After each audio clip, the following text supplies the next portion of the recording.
Come here. Come here. Sit down.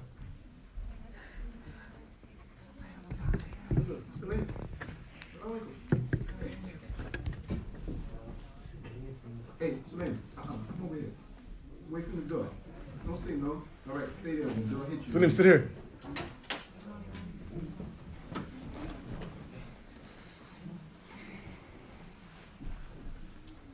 Close the door, Sulaim.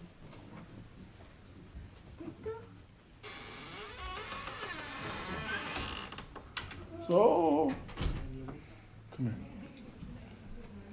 You said this was my security. You need security yourself. You gonna protect me? Huh? No? You're not gonna protect me? No, you can't do that. Okay. بسم الله الرحمن الرحيم الحمد لله رب العالمين وبه نستعين على أمور الدنيا والدين وصلى الله وسلم على سيدنا محمد خاتم النبيين وآله وصحبه أجمعين ولا حول ولا قوة إلا بالله العلي العظيم. Who memorized? First question, right? Huh? Not on ET. Who memorized? Anybody? Nobody want to take that shot? You guys didn't learn your lesson from last week? And you guys want the basketball team to come back in the order? Ah, mashallah. Very, very smart people. So you didn't learn your lesson from last week? It's a question. MashaAllah. Okay, good. Good. And you know, subhanAllah, some people try to make shafa'ah for you guys and try to ask to let you guys just miss one game or two games. But when a lesson is not learned, you got to continue with the teaching. Correct? Yeah. Lessons not learned, you keep teaching. Tell you. So, anyone from the girls, anyone memorize? Yes. Fadl.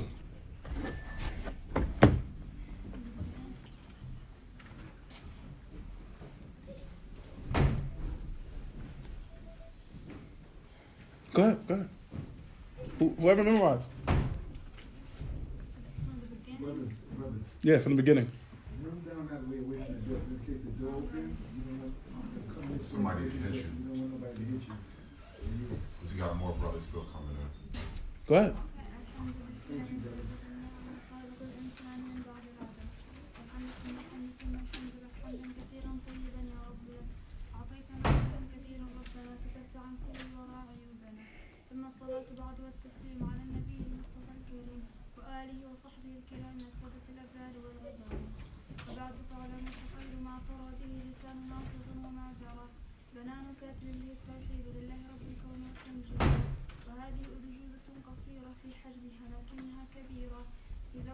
في وصفها ولفظها والمعنى تشرح أسماء الله الحسنى أقول فيها بعد بسم الله وراجيا توفيقه إليه مستغفر ربي من التقصير ومستمدا فضله الكريم سبحان ربي سالما من معصية ولم يحكم به ولا فكر أسماءه الحسنى صفاته العلى في اللفظ والمعنى تعالى بالعلا الله ربنا هو المعبود حبا تعظيما هو المقصود من الإله لفظه مشتق سبحانه والإله الحق ورب ذو التربية العظيمة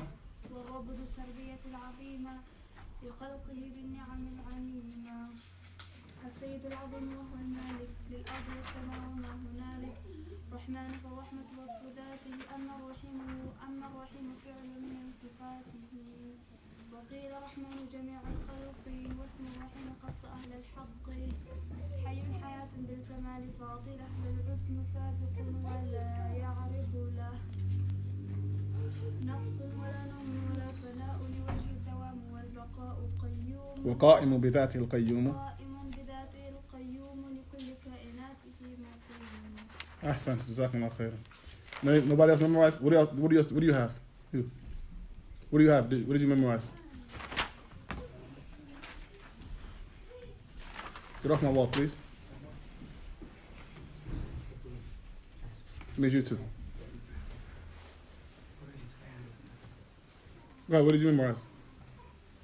Nothing?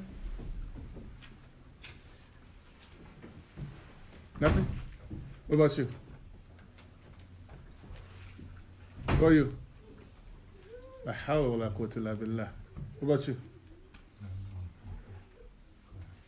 MashaAllah. What did you memorize? What is a statement of meaning? Did you do anything? Alaykum salam wa rahmatullah. Huh? Go ahead. Hold up. Smile. Come over here, brother, so you don't lock that door. No, the way to fix it is everyone move forward. Act like you know something about talib al-ilm. Yeah, everybody. So when the door's open, it's gonna hit somebody. If they come in and sit right by the door. You know what the meaning of discipline is? The ability to be able to do something that you know you have to do consistently. You know I'm going to tell you to sit front, right? Is this something that anyone doesn't know? Have you not heard me say this more than 50 million times? I'm asking a question. How many times have you heard me tell you to move forward? So what's the difficulty to do it if you know I'm going to say it? Is that you like to be yelled at? If it's something that you like, let me know. You like being yelled at? So why not do it the first time? I don't get it. It's confusing to me. You, get off the wall. I don't want anyone on this wall. Do you understand that? No one do I want on this wall.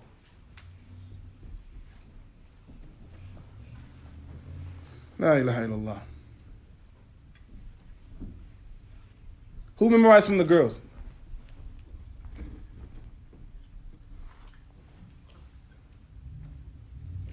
The most important part of talib al-ilm is not what you learn, it's what you practice. For the most important things to practice is your adab. If you do not have the proper manners for seeking knowledge, everything else was a waste of time. Do you understand this? If you have not understood that the most important thing is your manners, the rest of it is a waste of time. If you think that what I'm doing is rude or too much, wallahi, the Salaf, they used to chain their students up. Ibn Abbas, radiallahu ta'ala anhu, the cousin of the Prophet ﷺ, would chain his students up until they finished memorizing. So maybe we're being too soft. I think that maybe we're being too soft. Maybe if we get some chains in here and chain you up until you memorize, that'll be better. Because obviously giving you your own freedom to do it is not working. So I think that maybe that will be our next. Where can we get chains from? Ace Hardware or something like this? Home Depot? Yeah, so maybe we'll get chains. We'll chain you guys together, right? And then when you finish memorizing, then you can leave. Is that what we have to do? SubhanAllah, this is saddening that we have to say this. We waste so much time every week by telling you the same things over and over. You know what it means to be a person who is tamyiz? You know what the word tamyiz means? Anybody? Anybody want to take a shot for tamyiz? What does tamyiz mean? When it means that you have enough aql. What's going to harm you and what's not going to harm you. Tamyiz. If you know that your teacher is going to yell at you when you come to class for not memorizing, doesn't it seem like there might be a problem with you something's going on that's wrong? That you know you're going to get in trouble for not doing something, but you still do it. You know that the fire is going to burn you, but you still touch it. Isn't that insanity? To do the same thing over and over, expecting a different results. That you think by coming to class without memorizing, that what? I'm going to be okay? Today he's going to forget to ask me? When I ask you every week the same thing? Wake up. Enough is enough, like subhanallah.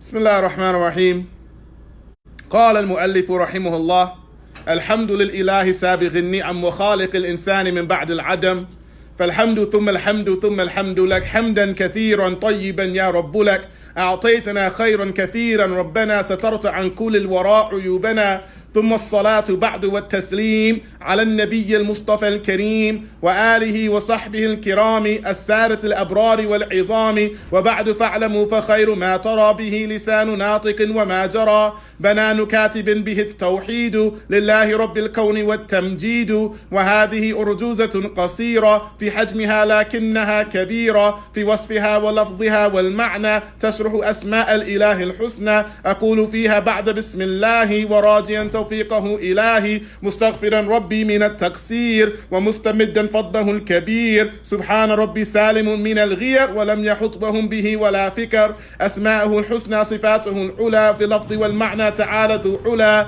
الله ربنا هو المعبود حبا وتعظيما هو المقصود من الإله لفظه مشتق سبحانه هو الإله الحق ورب ذو التربية العظيمة لخلقه بالنعم العميمة السيد العظيم وهو المالك للأرض والسماء وما هنالك. Question. What can you tell me about Allah? What can you tell me about Allah? طيب, I asked, since you, okay. How many times was the name Allah mentioned in the Quran? 2,824. Wallah, if you boys don't start talking, I'm going to beat you. If you let these girls embarrass you today in front of me, I'm going to beat you all until you can't think. You don't answer some question, these girls make you guys look like idiots, I'm going to beat you. I'm telling you now. What does the name Allah mean? What is it? The only true God. We'll accept it. What else? What else about Allah? Huh? He possesses all of the true qualities of divinity of one being a God. Allah is the only one that has it, right? What are the three names that all of the names of Allah return back to? Where do you find that in Surah Al-Fatiha? Where? No. Iyaka na'budu is for what? It's for Allah. Why is Iyaka na'budu point to Allah? The name of Allah, the most gracious, the most merciful. Iyaka na'budu means what? Worshipping on Allah. Only worshiping Allah. What does the name Allah mean? Oneness. Unique. The one worthy of being worshipped. The one worthy of being worshipped. The only true one worthy of being worshipped, right? Dhul uluhiyya wa dhul ubudiyya ala khalqihi ajma'een, right? The one who possesses the qualities of uluhiyya, of being the God, al-ilah, and the one who is the only true ma'bud, al-ubudiyya, the one who is worshipped by his creation. What about Ar-Rahman? Where do we find Ar-Rahman in Surah Al-Fatiha? Where? Why? No. No. Where do we find Ar-Rahman in Surah Al-Fatiha? Second ayah. Who took my advice that I gave last week? Who remembers that advice I gave for everything that you studied? What did I tell you to do? Before you come to class, what should you do? Review the notes of review your notes and look at what's going to be discussed today, right? To open your mind up for questions. What do you do during class? Take notes and ask what type of questions? Good, beneficial questions. After class, what should you do the same day? Review your notes, see if you have to add anything correct. Who took this advice? Who? Munira, you took this advice? Munira, you raise your hand? I took your advice. Oh. I'm just not very good at memorizing. No, but that's the point of doing it this way, because you don't have to memorize. It helps you to have good understanding if you don't memorize. Because you go over your notes a lot. And you are good at memorizing. Don't tell yourself you're not good at memorizing. Memorizing is a tool. Age has nothing to do with memorization. Seriously, because sometimes the older, somebody said it to me the other day. They said, "Oh, I'm too old." No, age has nothing to do with memorizing. Memorizing is like anything else that you do a lot of. Once you get used to doing it, it becomes easy. But if you don't use it, you lose it. So many older people, feel like they can't memorize because they haven't done it for so long. But once they start doing it again, they will get it back again. Does that make sense? Tayyib, what where do we find Ar-Rahman at in Surah Al-Fatiha? The qualities of Allah showing that He is Ar-Rahman. Where do we find that in Surah Al-Fatiha? Ihdina as-sirat al-mustaqim. Guidance. Asking Allah for guidance is where we find His mercy. That we're asking Him to guide us. Where do we find the qualities of Ar-Rabb in Surah Al-Fatiha? Where do you find what? The qualities of Allah being Ar-Rabb, the Rabb, in Surah Al-Fatiha.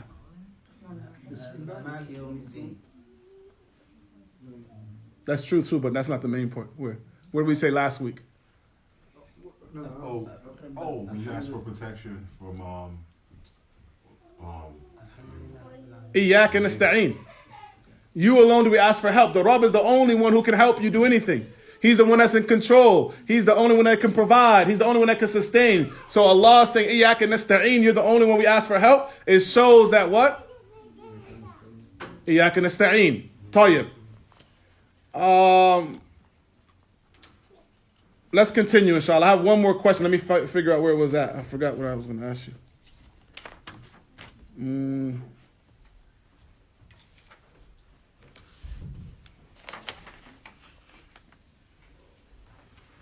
Tayyib, we'll go on to the next thing. We'll go on. Bismillah ar-Rahman ar-Rahim.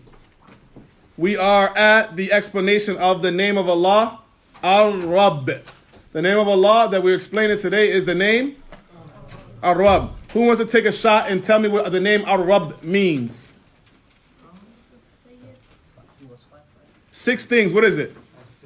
As-Sayyid, Al-Malik, Al-Mun'im, Al-Mudabbir, Al-Qayyim, Al-Mudir. Tayyib. Oh no, we didn't say Murabbi, right? Al-Murabbi. So, let's get into it, inshallah. Now, I have a special test for you, special treat test, right? Yes, got to keep you guys thinking. You guys wake up, so I want to make sure that everyone is awake, inshallah ta'ala. So we said the name Ar-Rabb in the language, the name Ar-Rabb. Yutlaq ala what? The name Rabb is used in the Arabic language. The name Rabb is used to describe normally what? A Sayyid, the one that you go to ask for your affairs. The leader, right? A Sayyid, the one that you need something, you go to him to get it taken care of, right? A Sayyid. Al-Mun'im, the one who gives you the favors, right? Al-Mudabbir, the one that keeps everything in order, right? Al-Murabbi, the one who nurtures, the one that brings everything step by step until it reaches a level of completion and perfection. Al-Qayyim, the one that maintains and takes care of everything. What did I didn't mention? I said Al-Mun'im. What did I not say? Al-Mudir? I said 7. Oh. What did I not mention? I thought I said Al-Murabbi.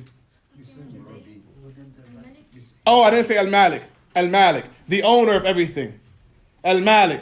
So, and we look at this, right? There's a beautiful story, right? That happened during the time of the Prophet, before the Prophet ﷺ. In what year? What year did it happen? Oh, I didn't tell you what happened yet, right? What year did Abraha attack the Kaaba? The field, right? Very easy answer. It happened in the year of the field. What else happened in the year of the field? MashaAllah, barakallahu feekum. And he's not even a regular student. He's going to make you guys look bad. I'm going to beat you. Right? That's a good deal, right? Tayyib. MashaAllah, may Allah bless your parents. Tayyib. So during the time of the year that the Prophet ﷺ was going to be born, there was a king, an Abyssinian king, who decided to destroy the Kaaba. He was very upset that people were going and worshiping, and basically it's a financial thing, right? When the people traveled there to go and worship there, what are they doing on the way? They're going to buy and sell and trade there as well. So remember, most of the time that you see wars, except for in Islam, it's always a financial benefit behind it. So this king, he was upset that the people are going and worship. So he built his own Kaaba structure and tried to tell people to come worship there. But it didn't work. So he decided, you know what? I'm going to destroy that Kaaba. And he attacked the Kaaba with what? An army of elephants. He attacked it with an army of elephants. So when on the way there, the grandfather of the Prophet ﷺ, who knows what the grandfather of the Prophet ﷺ's name is? Abdul Muttalib. Good. Does anybody know why he's named Abdul Muttalib? Uh-huh. That's for extra points, right? Does anybody know why he's named Abdul Muttalib? Because of his trade. Huh? What's his real name? Is Abdul Muttalib his real name? Anybody know what the grandfather of the Prophet ﷺ's real name was? Abdullah? Nope. That's his father's name. What was his grandfather's real name? Shayba. You knew this, right? MashaAllah. His grandfather's real name was Shayba. He was called Abdul Muttalib because Shayba was raised in where? Where was Shayba raised? No, he wasn't raised in Mecca. He was raised in Medina. Thank you. Jazakumullah khairan. So when Muttalib, who was the great-grandfather of the Prophet ﷺ, went to go get Shayba from Medina and bring him back to Mecca, people saw him riding on the back of his animal and thought that he was a slave. So they called him Abdul Muttalib, the slave of Al-Muttalib. But his real name is Shayba. And he grew up being called Abd al-Muttalib, the slave of of Al-Muttalib. That was the reason why he got this name. Tayyib? So Abdul Muttalib, he was the Sayyid of the people of Quraysh during that time, the leader of Quraysh. So when Abraha was going to conquer the Kaaba and destroy it, some of his army, they stole about 100 camels from, they stole about 100 camels from Abdul Muttalib. So Abdul Muttalib, he came to Abraha and they said, I want to talk to you. So Abraha thought that maybe he's going to plead with him, ask him to not destroy the Kaaba and so on and so forth. So when he came to Abraha and told him what he came for, Abraha said, what do you want? He asked him, what did you want? And Abdul Muttalib, he came to him and he said, I want my camels back. So Abraha is like, you came to me to ask me about camels and I'm getting ready to destroy your Kaaba, which is, the most beloved thing supposedly to you. And Shayba or Abdul Muttalib, he said to him, أنا رب هذا الإبل. أنا رب هذه الإبل. I am the Lord of, I am the Rabb. What does Rabb mean here? Malik. MashaAllah, barakallah. The owner. I'm the owner of these camels, right? أنا رب هذا الإبل. Right? And that bait, وهذا البيت له رب. And for that bait, there's an owner. There's an owner for it. وهو يحميه. And he will protect it. I don't got to worry about that. I'm not the owner of that. But these, I'm the owner of. And I need to take care of that. Tayyib? So anyway, that's just to show you how they use the word Rabb. Another way that they use the word Rabb, right? They say the wife is Rabbud Dar. Yes. But why did they end it at Ibn? Ibn? Mm-hmm. Why did they what? You said Ibn. Ibn, camels. Okay. With a lamb, not an Ibn, with a lamb. Yeah, Ibn. So he said, I'm the Lord, I'm the owner of these Ibn, these camels. So they call the wife Rabbud Dar, right? What Rabb would you say that she is? What meaning of Rabb would they say when they say the woman is the Rabb of the house? Mudir. The one that... Not the owner. The husband is going to be the owner of the house normally. The qayyim of it, right? She's the one that maintains it. She's part of the mudir of it, right? Make sure everything go right. I don't know where the sugar is, right? Don't ask me. Where's the sugar? I don't know. But she's going to know, right? How many times, any man, they're going to say, well, they're going to know, right? Sheikh Bashar, where's my socks? They're right there, right where? I don't know, but they're there, right? We don't know where nothing is. But she's Rabbud Dar, leave her alone. She's in charge, right? So that's the meanings of the word Rabb. We're just showing you. Now, this word Rabb can never be used unrestrictedly except for Allah. You can never say Ar-Rabb and mean anything besides Allah subhanahu wa ta'ala. If you use the word Rabb for anything else, then it's going to be used as a possessive noun of a specific thing. Does that make sense? Anyone know what possessive noun is in English? Let's use an English word, right? Mudaf in Arabic is going to be make it mudaf. But in English, we call it a possessive noun. The owner of something. That noun that, so if we say this cell, we say Khadar's cell phone, right? So a possessive noun. Rabbud Dar, that she possesses the dar, whatever meaning of the word Rabb is regards to that. Or Rabbul Ibil, the owner of those Ibil. then you can use it like that. But you can't use it unrestrictedly unless it's showing possession of something. Does that make sense? Otherwise, the Rabb is only always going to be Allah. Tayyib? Now, my question for you is, who can tell me when was the first time, the first ayah that was ever revealed with the name Rabb in it? Anyone know? The first ayah that ever had this word Rabb in it. MashaAllah, there's some smart people today. اقرأ باسم ربك الذي خلق. اقرأ باسم ربك الذي خلق. The first ayat ever revealed came down with this name in it. The name of Allah, Ar-Rabb. Isn't that beautiful? That tells us there's something amazing about this name.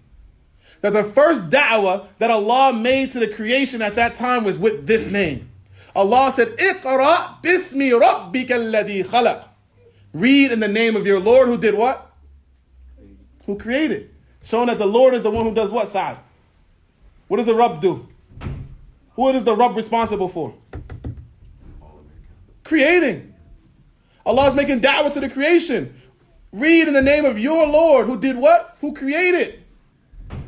He created. Does that make sense? Are we all on the same page? Everyone is with me? Yes, no. So what is the Rabb? What is one of the qualities of the Rabb? Alaykum salam wa rahmatullah. He creates. Alladhi khalaq. He created what? Alladhi khalaq al-insana min alaq. Min alaq, right? He created insan from what? This blood clot, right? Nothing. Tayyib. So we just want to make sure that we understand what we mean by the word Rabb. Who knows the first time this word Rabb was used in the Quran? Where does the Rabb word come Rabb first in the Quran?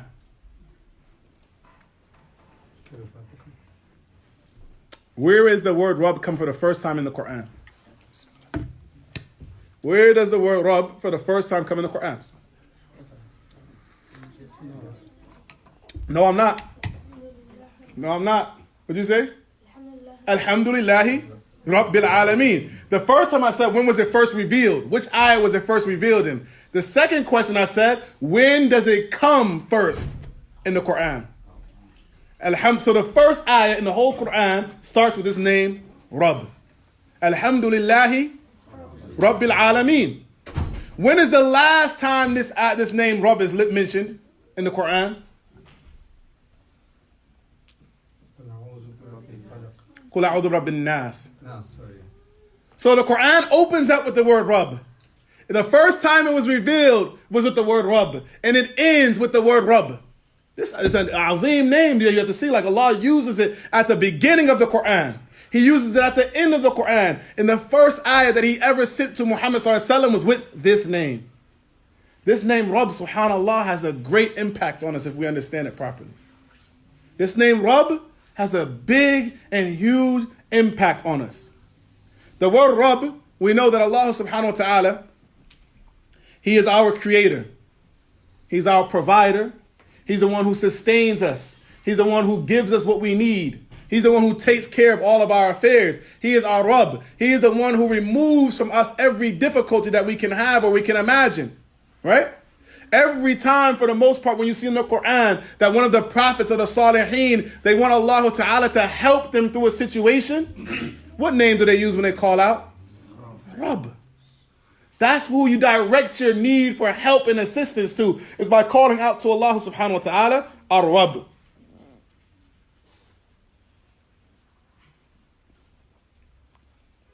The Rabb, as Allah Subhanahu wa Ta'ala, He tells us, قُلْ إِنَّ صلاتي ونسكي ومحياي ومماتي لله رب العالمين. This ayah, subhanAllah, if we just understood this ayah properly, our lives wouldn't be the way they are. What do you want to do today? It's a question. What do you plan on doing today? You have a game? You said you have a game? MashaAllah, it's a game, okay.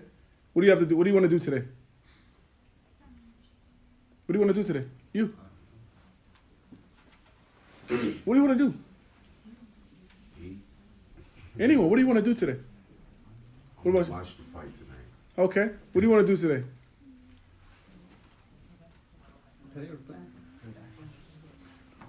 Girls, what do you want to do today? MashaAllah. That's a good student. Good answer. Right? Good answer. What do you want to do today? Somebody else, what do you want to do today? Tayyib, I'll answer for us all. Allah Ta'ala says, Kul inna salati, my salat, my salat, right? Well, nusuki. Nusuk is any types of acts of worship, but sometimes they use it for the acts of like hajj, things like this. But my nusuk, or the dhabh, which you slaughter, nusuki wa mahyaya, my life and my dying is for Allah, Rabbil Alameen, the Lord of everything in existence. So that means that regardless of what I do today, the purpose of it should be somehow connected to the purpose of my life, which is what? Belongs to Allah. My life belongs to Allah. So everything that everyone mentioned, alhamdulillah, are good, decent, permissible things. Can I say you say, what I want to do? I want to go drink and get high. Seriously. Can I say this? No. What I want to do? I want to go kill somebody today. I think that's a good idea. Wa'iyadu billah. I want to commit any sin that you can imagine. Can a Muslim who understands that his life belongs to Allah say like this? No. How can I intend to do with my life other than what the owner of my life wants me to do with it? Does that make sense? How can I make a plan to disobey the one whom my life belongs to? I plan to go do this or that. Oh, I want to go see my girlfriend today. Wa'iyadu billah. I want to go see my boyfriend today. Wa'iyadu billah. Right? How? When your life belongs to Allah, how can you utilize, if I let you hold my cell phone and you make a long distance phone call, right? You call Africa. I don't have any boss minutes. And you call Africa. Am I not going to be upset? Will I be upset? I say, man, that's going on my plan. So how can you use your body or your life, your time, your breath, your mind to do something that is displeasing to Allah, who your life belongs to? That's the meaning of the Rabb. And once you understand who the Rabb is, your life has to change. You can't say that you understand who the Rabb is and your life doesn't change behind it. As Allah Ta'ala says, قُلْ أَغَيْرَ اللَّهِ أَبْغِي رَبَّا قُلْ أَغَيْرَ اللَّهِ أَبْغِي رَبَّا. Can I seek, can I look for, can I hope for another Rabb besides Allah? Who wants that? Who wants that? Another Rabb besides Allah. You might want it, but is it even possible? That'll be shirk. Forget shirk, is it possible? It's not possible. It's not even possible. How can you have another Rabb besides Allah? وَهُوَ رَبَّ كُلِّ شَيْءٍ. And He's the Lord of everything. How can you have another Lord besides Allah? Where are you going to find Him? Where are you going to look for another Rabb besides Allah? So it shows you how foolish it is for somebody to worship someone besides Allah as a Rabb when there's nothing else that can own you, that can provide for you, sustain for you, except for Allah. Where are you going to find another owner? You can't make an exchange for another owner besides Allah. There's no one who can own you besides Allah. So why not submit to Him properly? Why not obey Him? Stop fighting the unwinnable fight. That's what many people are struggling to do right now. They're trying to, I want to do what I want. It's my life. No, it's not. People say that, especially you young people. It's my life. I'll do what I want to do. No, it's not your life. That's why if you commit certain sins, it's permissible for the government to kill you. Why? Because your life doesn't belong to you. It belongs to Allah. And Allah said that you can be killed for that. Right? Allah says your hand can be chopped off for that. Because it belongs to Allah.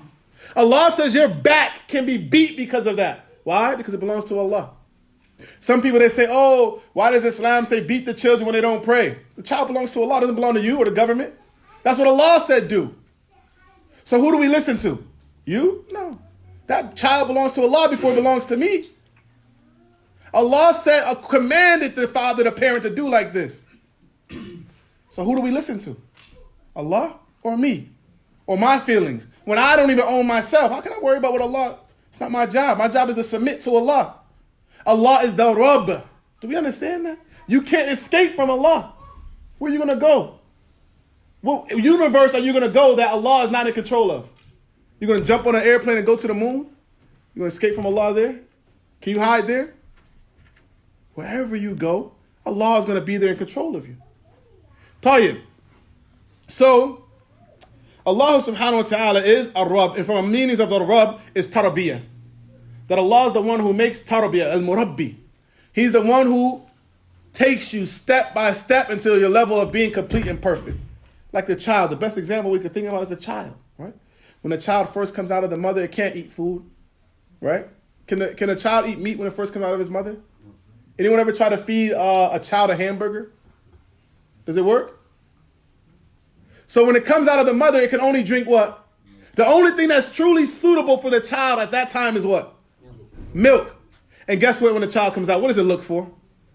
It doesn't look for any. The child, if you put a hamburger in front of that child, it wouldn't even know what to do with that. Hamburger, I don't know what that is. You put the best food that you like in front of him, and he's not going to try to bite it. But the child knows where to get that which will benefit it. It goes to its mother to get milk. It doesn't want anything else. We corrupt the child if we take it away from the way that Allah has already planned for it to go. So sometimes people, they give it Similac, right? The can, they go get the can because they don't want to breastfeed it. They want to go back to work, right? Where Allah honor our mothers to realize that it's the haq. It's the right of the child to have breast milk. If you give the child anything besides breast milk, when you're able to do that, you're sinful. Because you want to get back to work. Your job ain't to go to work, it's to feed that baby that Allah gave you. And so I got to go back to work, so she wants to mix something in a can and give it to the baby to drink. If you're not ready to be a mother, don't be a mother. Don't give it that canned stuff. It's not good for it. The child is nourished off of what Allah has created for it to be nourished with. Give it what Allah said. Allah is murabbi. Then the child doesn't learn how to walk. It learns how to crawl first. Right? Allahu Akbar, Allahu Akbar. Allahu Akbar, Allahu Akbar. Ashhadu an la ilaha illallah. Ashhadu an la ilaha illallah. Ashhadu anna Muhammadan Rasulullah. أشهد أن محمد رسول الله حي على الصلاة حي على الصلاة حي على الفلاح حي على الفلاح الله أكبر الله أكبر لا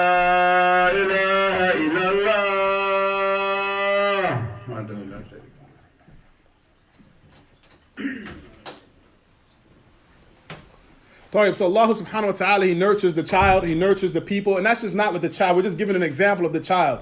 But the Rabb is the one who gives everyone which is suitable for them at that time in their life. Somebody wakes up and says, why am I not rich yet? Because Allah didn't, it's not suitable time for you to be rich. Or it might not never be a time suitable for you to be rich. Right? Why is my body like this? Well, that's what's suitable for you at this time, right? The Rabb is the one that takes care of everything and puts everything in its proper place. Does that make sense? So there's two types of tarbiyah that the Rabb takes care of.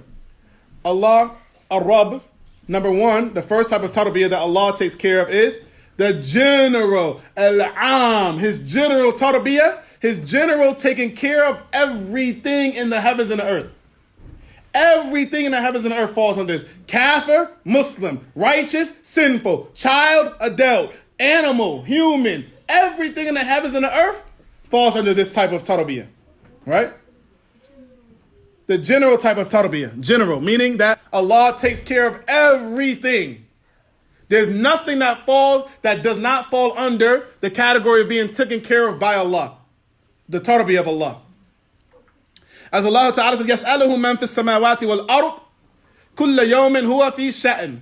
Allah Ta'ala says that everything, يَسْأَلُهُ مَنْ فِي السَّمَاءِ. Man here means everything. Everything in the heavens and the earth asks Allah for what they need. كُلَّ يَوْمٍ هُوَ فِي شَأْنٍ. All the time He is engaged in taking care of something. There's not a break where Allah is not taking care of the heavens and the earth. And He doesn't need a break. He doesn't get tired. It doesn't wear him out. كُلَّ يَوْمٍ هُوَ فِي شَأْنٍ. Every moment of every day, Allah is taking care of everything.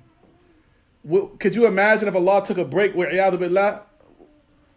And who's going to make sure that you breathe? Is anyone here responsible for breathing? Make yourself breathe and don't make it. Well, you can stop for a second, right? How about this? Stop your heart and then start it again. Try it. Try. Anyone try? Gotta sneeze. I don't know. Even if sneezing stops it for a momentary second or whatever. Who can stop their heart? They can say, you know what, heart stop beating for a second, then come back after a while. Who makes sure that your heart beats every second? Allah. You can't even start or stop it, but Allah is making sure that each and every one of our hearts beat and don't miss a beat. Do you see how intricate the tarbiyah of Allah is? And that's not for just the believers, that's for the unrighteous people as well. Allah takes care of everything. If we just put our trust properly in Allah, don't you think He will take care of our needs? We don't have to disobey Allah to get our needs met. Because Allah, if He makes sure our heart beats, don't you think He'll make sure we eat? Don't you think He'll make sure we have a roof over our head? If we just follow the guidance that Allah gave to us. The same way that you can't give that child a burger, the same way that we have to stay away from sins to get the proper thing that Allah wants for us. Everything is given at its proper time and how it should be. The second type of tarbiyah that comes from Allah subhanahu wa ta'ala is the tarbiyah of Iman. That Allah subhanahu wa ta'ala, He takes care of His friends. He takes care of those who believe in Him. And He gives them Iman. He gives them faith and makes them strong with it. As Allah ta'ala, He mentions in Surah Al-Kahf, إِنَّهُمْ فِتْيَةٌ آمَنُوا بِرَبِّهِمْ وَزِدْنَاهُمْ هُدًى. Allah ta'ala says they were a small group of young people who believed in their what? They believed in their what? In their Rabb. وَزِدْنَاهُمْ هُدًى. And we increased them in guidance. So first of all, they believed in Allah. Then Allah says He increased them.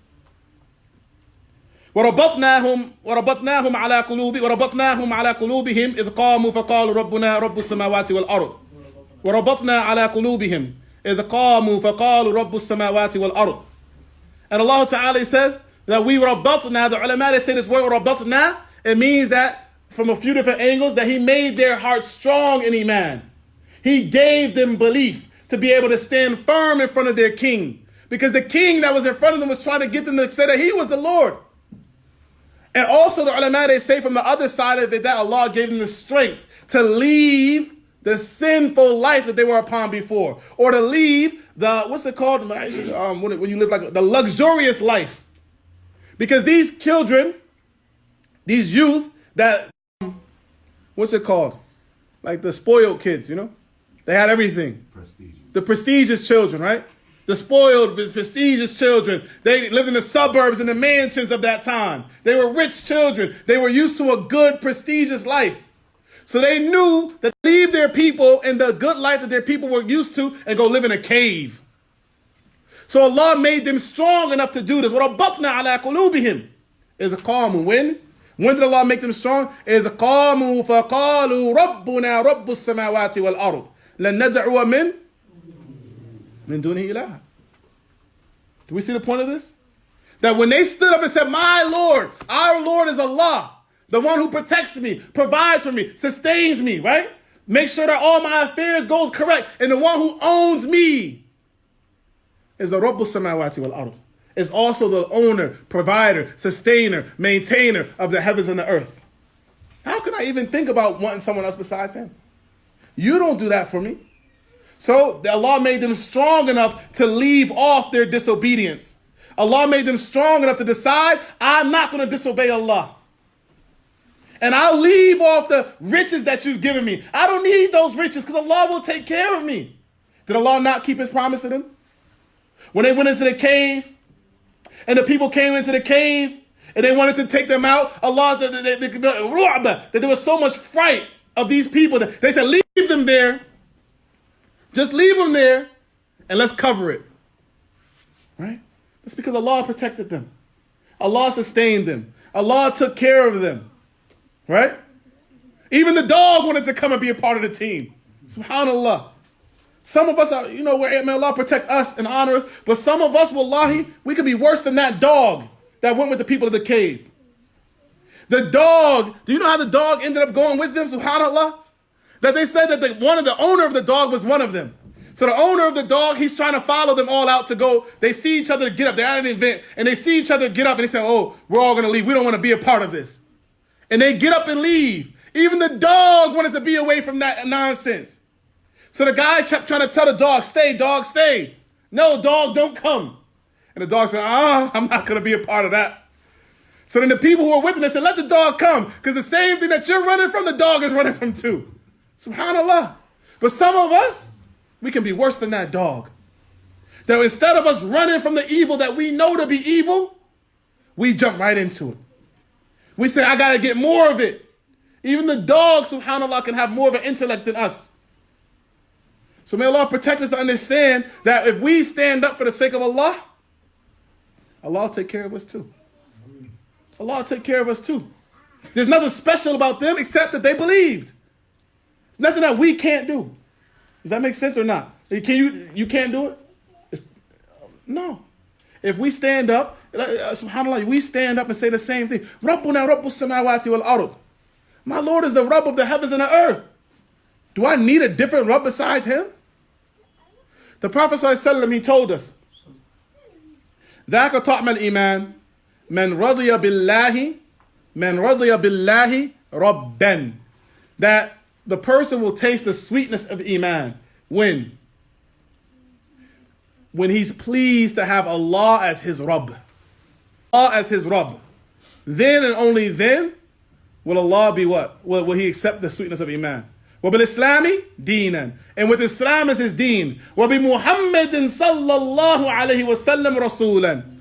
And with Muhammad ﷺ as being his messenger. If you can do these three things, you will taste literally the sweetness of Iman. You will taste the beauty of being a believer. You won't want to exchange that for anything else. You won't want to exchange that to be some whatever, you guys want to be at this age these days. I don't even know what you guys like to be, right? But you want a rapper, right? Or whatever. You want to exchange that to be a rapper or to look like some street guy, right? When you come to get your hair cut, you'll accept getting a haircut of the deen, right? You'll accept it because this is my deen. And I don't want nothing else besides Islam. I don't want to follow anything besides the way of the Messenger sallallahu alaihi wasallam. The Messenger said, do it this way. I'm happy with that. I love that. Because there's no way that's better for us than the way of Allah and his Messenger. You find a way better than to tell me so I can follow it with you. If we all accept and understand that there's no way better than this, then let's accept it and be happy. Let's be happy with Islam. Don't look for nothing else. If you look for something else, wallahi, I'm telling you, you will be regretting it in the end. Because there's nothing that can make you happier than following what Allah subhanahu wa ta'ala has laid out for us. And from the effects of this name Ar-Rabb, from the effects of the name Ar-Rabb is that you're pleased with Allah's deen. What does that mean? That you're pleased with the deen of Allah subhanahu wa ta'ala. When you understand who the Rabb is, the Rabb being Allah subhanahu wa ta'ala, you'll understand that Allah subhanahu wa ta'ala won't create us for no reason just because, right? There's a goal, a purpose for why we exist. And that goal and purpose, Allah subhanahu wa ta'ala sent the messengers to come and tell us. And from amongst those goals and purposes that we worship him and don't worship anything besides him. That Allah subhanahu wa ta'ala will command us to do certain things and he will forbid us from doing certain things. Do we all agree to this? Do we understand that? The Rabb has to be the one that commands and forbids? If the owner is going to tell you what to do with his property, right? So Allah has to tell us to do this and don't do that. Otherwise, it's not the Rabb. So Allah Ta'ala, he says, أَفَحَسِبْتُمْ أَنَّمَا خَلَقْنَاكُمْ عَبَثًا وَأَنَّكُمْ إِلَيْنَا لَا تُرْجَعُونَ. Do you think, أَفَحَسِبْتُمْ أَنَّمَا خَلَقْنَاكُمْ عَبَثًا? This is a question. Do you think that we created you for no reason, just to play? Like Allah doesn't have a purpose for what he's doing things? Do you think we created you just out of a game for no reason? And that you're not going to come back to us? That your return is not back to Allah? Is that what you think? Keep rolling. Tell her to wait. Tell her to come to class. Sit down. Yeah, benefit. Barakallahu fi. Tayyib. So, you can go around. Come around. Come sit down. No, after class. So, do you think, do you think that Allah created you for a different reason? For no reason, excuse me? No. So we say that Allah created us for a reason, and that Allah is going to command us and forbid us from doing certain things, then we have to submit to that. We have to be willing to submit to that. Or we end up being the people who are not happy with what Allah commands. As Allah Ta'ala, He says what? وَالَّذِينَ كَفَرُوا فَتَعْسَلْ لَهُمْ. Right? وَضَلَّ أَعْمَالَهُم. That those who disbelieve, they're cursed. They're destroyed. فَتَعْسَلْ لَهُمْ وَضَلَّ أَعْمَالَهُم. And their actions will become misguided. Why? Why are their actions misguided? Why are their actions thrown away? Why? No. Why? No. ذَلِكَ بِأَنَّهُمْ كَرِهُوا مَا أَنزَلَ اللَّهُ. Because the reason is because they hated what Allah sent down. ذَلِكَ بِأَنَّهُمْ كَرِهُوا مَا أَنزَلَ اللَّهُ فَأَحْبَطَ أَعْمَالَهُم. So Allah wiped out their actions. They didn't understand that Allah is the Rabb and He deserves the right to order and forbid. So they hated it. They didn't like it. They didn't like what Allah commanded them. So Allah wiped out their actions. Is that it? Is that the only thing that can happen? Then Allah says what? إِنَّ الَّذِينَ ارْتَدُّوا عَلَى أَدْبَارِهِمْ مِنْ بَعْدِ مَا تَبَيَّنَ لَهُمُ الْهُدَى. That those who, sit down, you can wait. Those who turn back, those who maybe they were believers, إِنَّ الَّذِينَ ارْتَدُّوا, those who became apostates, right? This is something we should be afraid of. Us believers, ya ma'ashar al-muslimin. We should be afraid of this. Why? Allah Ta'ala says, those who did what? Who apostated. Those who went backwards on their heels, on their backs, after the guidance has been made clear to them. After the guidance has been made clear to them. Do you understand that? It means that they knew that this was the truth. Why did they do that? What happened to them? What happened to them? I'm asking you. Why did they go backwards? ذَلِكَ بِأَنَّهُمْ قَالُوا لِلَّذِينَ كَرِهُوا مَا نُزِّلَ. That's because ذَلِكَ بِأَنَّهُمْ قَالُوا لِلَّذِينَ كَرِهُوا مَا نُزِّلَ سَنُطِيعُكُمْ فِي بَعْضِ. We will obey you. Those who said to those who said to those who hated. Maybe they didn't hate it themselves, right? Pay attention to this scary thing, because Muslims are doing this right now. Muslims are doing this right now.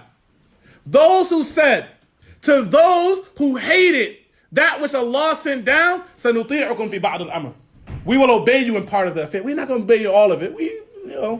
But we'll obey you in part of it. We'll follow you in part of it. So no part of it. Maybe not all of it, but we'll follow you in some of it. We'll cut our hair like you, right? We'll dress like you. We'll talk like you. We might even hang out at the parties like you. We'll do some of it, but later on we'll still say my name is Muhammad. No, you have to be Muslim clear. There's no such that I'm halfway Muslim. Oh, my parents are Muslim. You either be Muslim or go do something else with yourself. This is what Allah says, not my words. That these are the people who reject Islam later on. Once you start giving an inch, then you'll give a mile. Then you'll give more. We don't have any room to give up anything in this deen. We don't obey them in nothing. We don't follow them in anything. We be firm upon our Islam. Otherwise, we'll end up turning back on our deen. That's the reality. This is what Allah told us in the Quran. Who speaks the truth? Allah. Allah speaks the truth, correct? Yes or no? Yes.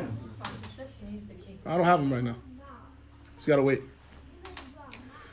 So, does this make sense? You obey them in some of it, you'll end up obeying them in all of it. That's the reality.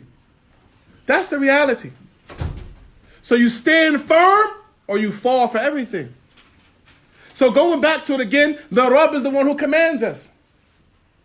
The Rabb is the one who commands us. so we follow his command. It's just that simple. We follow his command and we don't play games. We don't play games and pick and choose when we want to follow and when we don't. Follow him is easy. He commands. We belong to Allah subhanahu wa ta'ala. As well, from the benefits or the effects of us believing in the Rabb is that we love for his sake as well. Once we know that he owns us, then we'll love those who he loves, right? And we'll hate those who he hates. We'll love those who he loves, and we'll hate those who he hates. There's no in-between for us there. There's no in-between for us there. Allah hates them, we hate them too. It's that simple. Allah loves them, then we love them too. It's just that simple. Tayyib? So that's the Rabb. Let's prepare for, inshallah, let's prepare for next week's memorization is Rahmanu fa rahmatu wasfu dhati amar rahimul fi'lu min sifatihi. So for next week, inshallah, we're going to do Ar-Rahman and we're going to do Ar-Rahim, and inshallah we will do Al-Hayy. So inshallah next week we'll take these 3 names. So it's 3 lines. It's 4 lines. Tayyib? So the line that goes Rahmanu fa rahmatu wasfu dhatihi amar rahimul fi'lu min sifatihi. You guys had the paper last week. You guys thought, I gave it to you last week. Actually, I don't have a laptop right now. My laptop broke, so I couldn't make copies if I wanted to. Ar-Rahim, and what's the third one? Al-Hayy. Al-Hayy. So inshallah, make dua for my laptop. Ya Rabb, fix my laptop so that inshallah I can get my laptop back and we can continue. The phone is the laptop. No, the phone's not the laptop. I don't have it. I'm not giving it to her now. No, I'm not giving it. She gotta wait. She don't have a right. It's okay. We'll give her a ride. She gotta wait. I'm not gonna stop the class for her. Okay. All right, Sean. Okay. I did not make a copy of the dua, but I did send it out. Maybe I didn't send it out. It didn't go through? Gotta pay your bill. No, I'm joking. No, I got 2 lists. I got 2 broad. I have one list that I send Arabic stuff, one list English stuff. And I sent it to the Arabic list. I didn't want to translate it. I didn't feel like, well, I'll translate it, inshallah, and send it out again. Inshallah. Tayyib. What time is it? It's 50. Tayyib, we'll say this a few times. Rahmanu fa rahmatu wasfu dhatihi. Rahmanu fa rahmatu wasfu dhatihi. That means like repeat it. Rahmanu fa rahmatu wasfu dhatihi. أما الرحيم الفعل من صفاته رحمن فالرحمة وصف ذاته أما الرحيم فعل من صفاته رحمن فالرحمة وصف ذاته أما الرحيم الفعل من صفاته وقيل رحمن جميع الخلق واسم الرحيم خص أهل الحق خص أهل الحق وقيل الرحمن جميع الخلق واسم الرحيم خص أهل الحق حي حياة بالكمال فاضلة حي حياة بالكمال فاضلة